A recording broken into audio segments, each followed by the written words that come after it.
आलसी लड़के की कहानी। एक बहुत ही भोला भाला सा आलसी लड़का था। वह कोई काम नहीं करना चाहता था, बस खाना खाता, घूमता और सोते रहता था। एक दिन उसे किसी ने बताया कि एक आश्रम है जहाँ पर कुछ नहीं करना पड़ता है और हर दिन 2 समय का खाना और नाश्ता मिलता है, तुम वहाँ जा कर के रहो।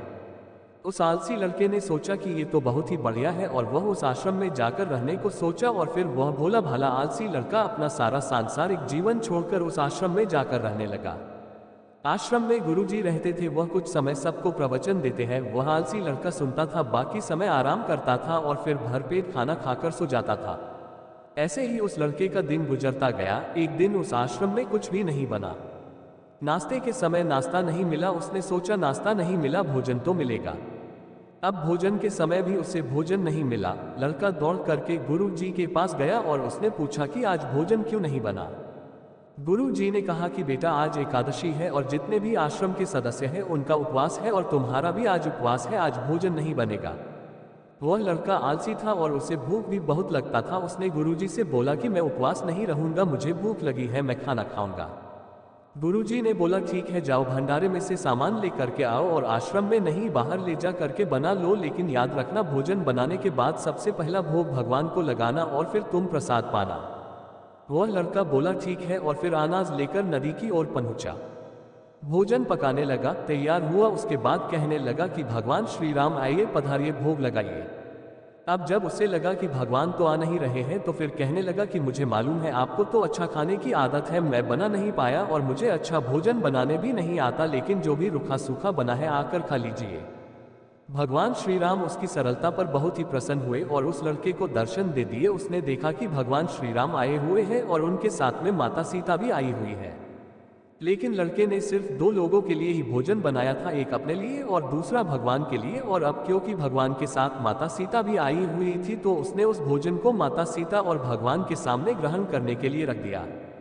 भगवान श्री राम और माता सीता ने भोजन किया और उसके बाद जब वह जाने लगे तो ये भोला सा आलसी सा लड़का बोला कि प्रभु आप आए, दर्शन दिए, बहुत अच्छा लगा। मुझे खाने को कुछ नहीं मिला, लेकिन कोई बात नहीं, लेकिन आपसे एक विनती है कि अगली बार जब आप आएंगे तो कितने लोग आएंगे ये बता दीजिए, ताकि मैं उतने लोगों के लिए भोजन बनाकर रखा रहूं। भगवान श्री राम मन ही मन मुस्कुराए और फिर अंतर ध्यान हो गए। लड़का आश्रम गया, दिन बीतता गया और फिर एकादशी का दिन आया और इस बार उसने 3-4 लोगों के लिए अनाज लेकर के खाना बनाने के लिए नदी के किनारे पहुंचा और उसने बड़े प्रसन्नता से भोजन बनाया और इंतजार करने लगा कि प्रभु आइए और भोग लगाइए। इस बार लड़का देखता है कि भगवान श्री राम पूरा राम दरबार ले करके आए हैं, जैसे माता सीता, लक्ष्मण, भरत, हनुमान जी और सभी लोग आए हैं। लड़के ने 3-4 लोगों का भोजन बनाया था और इस बार भी भोजन कम पड़ गया। लड़के ने निराश होकर भोजन को प्रभु के आगे रख दिया। उन्होंने भोजन किया और फिर चले गए और इस बार भी लड़का फिर से भूख रह गया। अब लड़का फिर आश्रम गया, दिन बीतता गया और फिर एकादशी का दिन आया और इस बार गुरुजी से कहने लगा कि गुरुजी मुझे इस बार थोड़ा ज्यादा अनाज चाहिए। गुरुजी सोचने लगे कि यह इतना सारा अनाज का करता क्या है, कहीं इसे बेचता तो नहीं है। फिर उन्होंने कहा कि ठीक है, भूख से परेशान रहता है।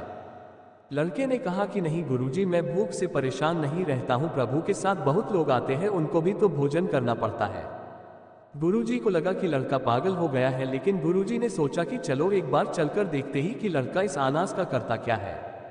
वह भोला सा लड़का अनाज लेकर के नदी के किनारे पहुंचा और इस बार भोजन बनाया नहीं। उसने सोचा कि प्रभु हर बार ज्यादा लोगों को लेकर के आते हैं, इस बार वह जितने भी आएंगे खुद बना करके भोग लगा लेंगे। और फिर प्रेम से प्रभु को बुलाने लगा।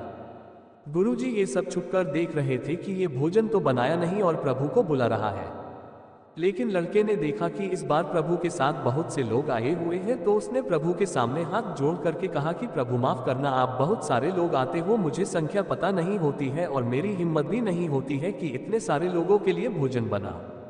आप स्वयं आइए, बनाइए, खाइए और भोग लगाइए। प्रभु मुस्कुराते हैं और अपने साथ आए सभी लोगों के साथ मिल करके भोजन बनाते हैं। गुरुजी ये सब छुप करके देखते हैं और फिर लड़के के पास आकर के कहते हैं कि तुम ये कर क्या रहे हो। लड़का कहता है कि गुरुजी आपको दिख नहीं रहा है कि भगवान श्री राम पधार चुके हैं, माँ सीता आई हुई है, हनुमान जी आए हैं और भी सभी लोग आए हुए हैं, भोजन बन रहे हैं। गुरुजी ने बोला कि पागल हो गया है, मुझे तो कोई दिख नहीं रहा है। लड़का गुस्सा हो गया और बोला प्रभु आप ये क्या कर रहे हो, एक तो मुझे भूखा रखा है और गुरुजी को दर्शन नहीं दे रहे हो, जो मुझे पागल समझ रहे हैं, कृपा करके गुरुजी को दिख जाओ। भगवान बोले नहीं, मैं इन्हें नहीं देख सकता। लड़का बोला क्यों नहीं देख सकते, मेरे गुरुजी तो बहुत महान है, बहुत बड़े ज्ञानी और ज्ञाता है। भगवान बोले हाँ, ज्ञानी और ज्ञाता होंगे लेकिन तुम्हारी तरह सरल नहीं है। जो सरलता तुम में है वो तुम्हारे गुरुजी में नहीं है। लड़के ने ये बात गुरुजी से कह दी कि भगवान श्री राम कह रहे हैं कि आप में सरलता नहीं है, आप मेरी तरह सरल नहीं है, इसलिए आपको नहीं दिख सकते। गुरुजी की आंखें नम हो गई और रोने लगे कि और बोले कि बिल्कुल सही कहा, मेरे अंदर तुम्हारे जितना सरलता नहीं है, और फिर माफी मांगने लगे। फिर भगवान ने गुरुजी को भी दर्शन दिए। ये कहानी हमें सिखाती है कि जीवन में सरलता सबसे आवश्यक है। जितने सरल बने रहेंगे उतना जीवन में आगे बढ़ते चले जाएंगे। जब आप सरल होते हैं तो आप खुद भी मुस्कुराते हैं और दूसरों को भी मुस्कुराने की वजह देते हैं।